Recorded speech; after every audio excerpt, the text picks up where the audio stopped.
In this video, I'm going to show you how you can clear the cache memory from your Chrome browser application.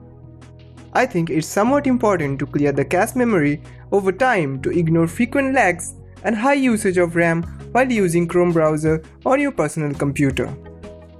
Although cleaning the cache memory can occur a little bit of extra internet usage when you're gonna load any website next time, but it will surely increase the smoothness and performance of your overall browsing experience.